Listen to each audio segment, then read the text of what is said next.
Hello, Gia Lovelady, the Divine Comedy, Part 3. We're talking about the reasons why Dante wrote so negatively of Homer and his character in the underworld.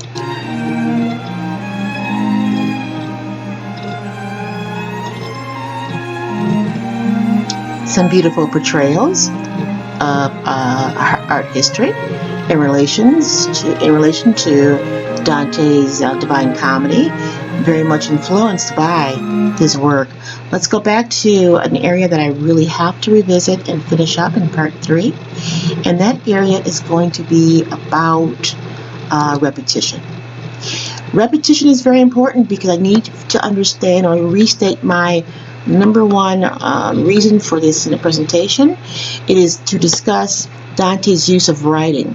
We discussed that there's two competing fractions because this poet is battling with his own interminglings with the supernatural and the divine.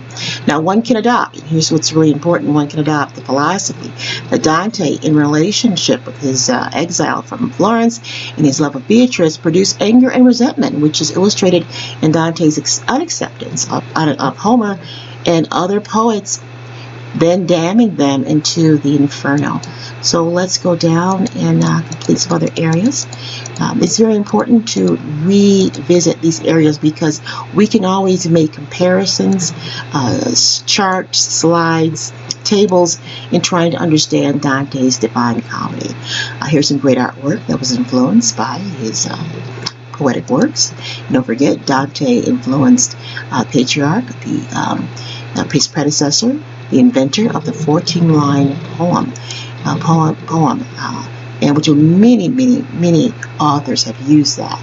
So we ask, how does a poet or influence the world? And that is one way. Back to the video.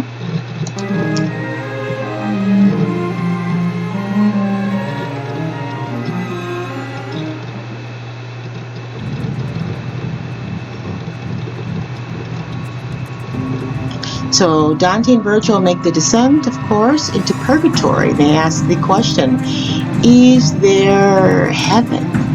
Is that what is waiting for believers after the purgatory?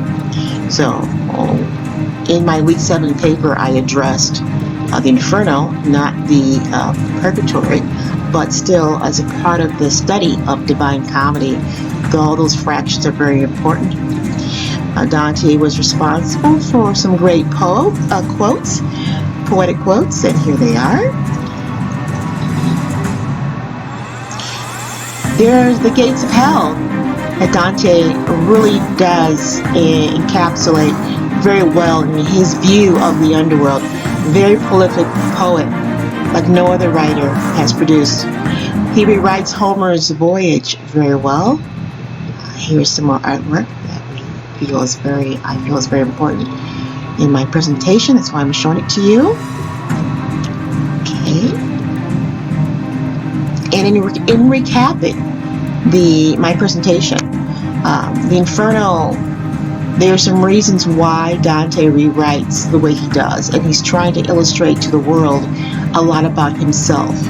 In my view, the Divine Comedy, especially the Inferno, is really about the author and his battle between the divine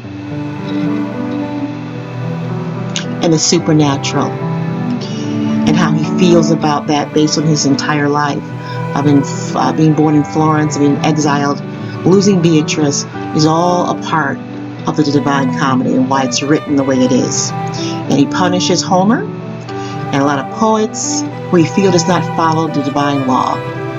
Heaven is achievable if we turn away from sin.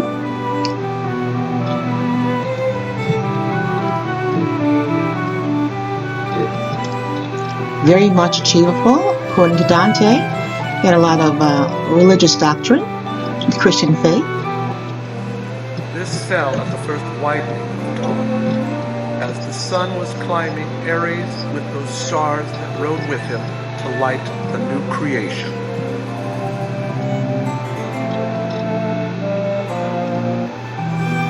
Dante Aguilera, I hope you enjoyed my presentation.